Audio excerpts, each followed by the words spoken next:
Hello, friends. This is Darren Hayes of Pigskin.com. Before we take you to your favorite Sports History Network show, just want to tell you a little bit about some merch that you can pick up that represents your favorite SHN podcast. So far, there's t-shirts, coffee mugs, and even books from some of the authors that do podcasts right here on SHN. Who could buy something better than that, than have the history right from the gentleman that you hear talking about it? But we also are adding things each and every day. And where's that store, may you ask? Well, it's at sportshistorynetwork.com. Up at the top, there is the SHN merch button. Click on that. It'll take you right to the store, and you can be representing your favorite podcast and show the world that, hey, on the swag that I'm using, it's the headquarters of sports yesteryear, Sports History Network, and my favorite podcaster, the Sports History Network store. Shop there today.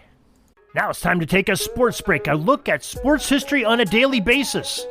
Hello, my friends of sports history. This is Darren Hayes of the Sports Jersey Dispatch podcast. Welcome once again to the Pig Pen, your place for all things great in sports history, and welcome to your January 23rd sports break, where we will talk about some of the milestone moments in sports history that occurred on January 23rd, the athletes that performed them or were a part of them, and the uniform numbers that they wore. It's going to connect all in our memories with these great uniform numbers and talk about January 23rd sports. But before we get to these uniform numbers, let's make sure that you're aware of our social media. We are on Twitter at Pigskin Dispatch. We have a Facebook channel, Pigskin Dispatch, and we've also go on Instagram from time to time. Love to have you on there. On LinkedIn, you can go to Darren Hayes and follow us through that way. And some great avenues to participate, to follow, and to interact with the Pig's Pen here in the world of social media and the era of social media. So let's get to those uniform numbers now for January 23rd. The numbers we'll talk about today are 9, 22, 13, 6, 7, 15, 3, 63, 18, 4, 34, 24, 23, and number 11. January 23rd, 1934 is where we'll start. Murray Murdoch, number 9 of the New York Rangers roster, played his 400th straight game in the National Hockey League on this date. The Rangers skated past the Ottawa Senators 5-2 in the game, and Mr. Murdoch's streak continued until he hit the milestone of 508 consecutive games. Quite a career for that skater, indeed. On January 23rd, 1959, Elgin Baylor, who wore the number 22 for most of his NBA career, was voted as the co-MVP of the NBA All-Star Game with forward Bob Pettit. Baylor, who was the rookie strong forward of the Minneapolis Lakers that year, also wore number 34 for a small segment of that season on the hardwoods in Minnesota. On January 23rd, 1965, do you think one player can make a difference? Well, led by the newly acquired Wilt Chamberlain, through trade, he wore number 13. The 76ers forced the Boston Celtics center number 6, Bill Russell, to miss all 14 of his shots that he took in the game between the two clubs, as the 76ers cruised to a 104-100 victory. Definitely was the margin of victory there for Philadelphia. And as we're talking about basketball, let's take a break here to just remind you, you can go over to the sportshistorynetwork.com, and in the process right now, starting today, we are going to start looking at these jersey numbers of NBA players. And we're going to try to pick the best teams at each jersey number. We're going to try to have you, the listeners and readers, vote and put in some great numbers of, we're going to give you some choices. Criteria is the player has to have worn the number in professional basketball. That's the NBA, ABA, BAA, and any other B's and A's that you can think of, for at least 5 seasons wearing that number. And we're going to pick a point guard, a shooting guard, a power forward, a small forward, and a center to put on the floor as the best team of each number. So that we're going to go zeros and double zeros this week. Next week, it'll be the 1s, 2s, and as far as we can go with these great numbers. So there's a poll on there.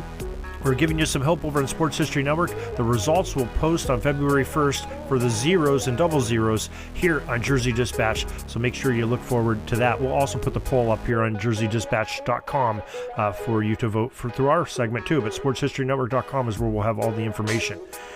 Now, January 23rd, 1968, Joe Medwick, who wore the number 7 for the majority of his Major League Baseball career with the St. Louis Cardinals, was selected to enter into the Baseball Hall of Fame on this date in '68.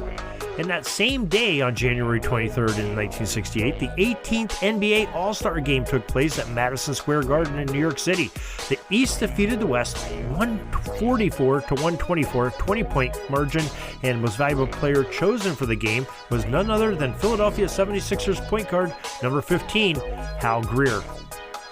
In 1972, on the 23rd of January, the 22nd NFL Pro Bowl commenced at the LA Memorial Coliseum. The AFC, they beat the NFC 26-13, and the most valuable players chosen in this for their top-notch play in the game were a pair of Kansas City teammates. Place kicker number 3, Jan Stenerud, and linebacker Willie Lanier, number 63 of the Chiefs, received the honors for that great game. A year later, on January 23rd, 1973, the 23rd NBA All-Star Game took place in Chicago Stadium, and the East beat the West 104-84. The most valuable player selected for the contest was Boston Celtics center, number 18, Dave Cowens. On January 23rd, 1975, former Pittsburgh Pirates slugger number 4, Ralph Kiner, was honored with selection into the Baseball Hall of Fame. In 1978 on the date, NFL Pro Bowl, Tampa Bay Stadium. The NFC defeated the AFC 14-13, 1-point victory, and MVP selected for the game was Chicago Bears running back, Sweetness they called him, number 34, Walter Payton. January 23rd, 1979, former New York and San Francisco Giants, as well as New York Mets center fielder, number 24 for all of them, Willie Mays was elected into the Baseball Hall of Fame on that day. And speaking of New York, we had something going on in the world of hockey in 1981 on January 23rd. New York Islanders star number 22, Mike Bossy, became the first in NHL history to score 50 goals in 50 games.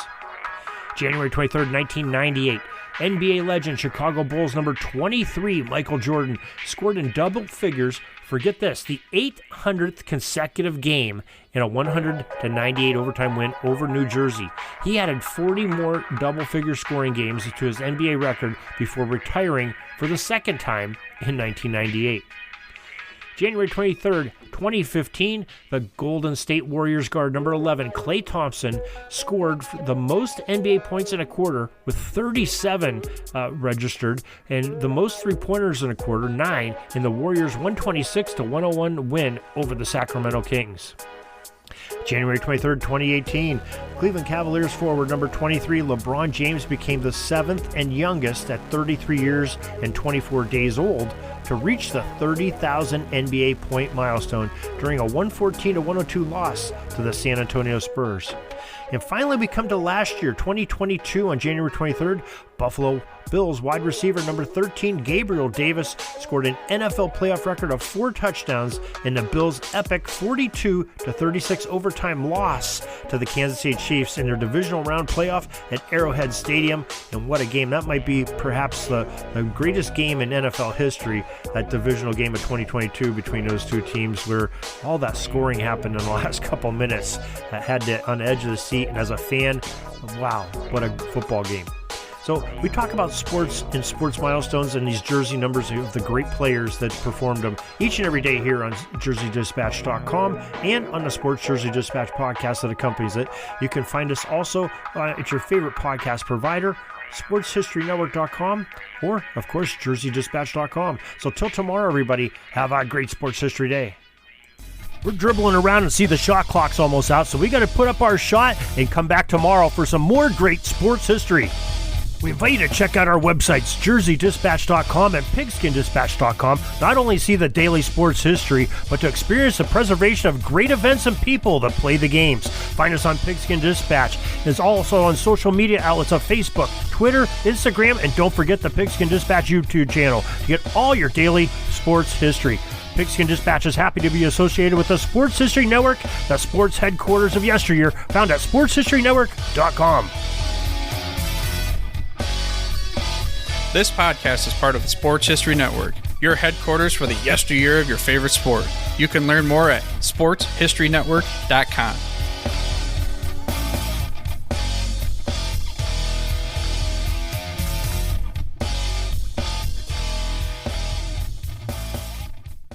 Hey there, sports history fan.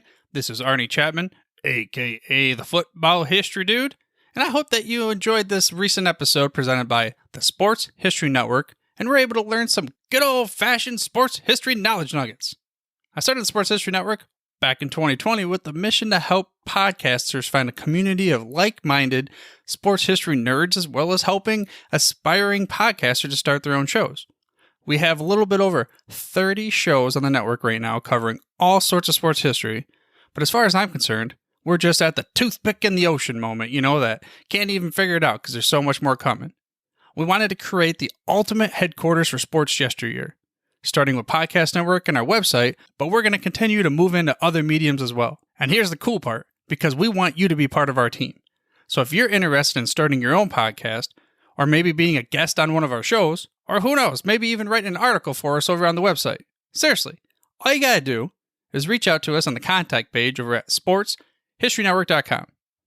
You can be as technologically savvy as a Neanderthal tapping on a stone trying to figure out this whole hieroglyphics thing back in the day.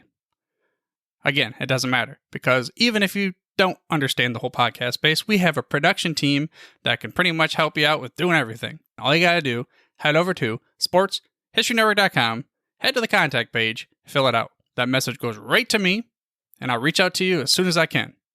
But for now, dude, I'm through if you're through.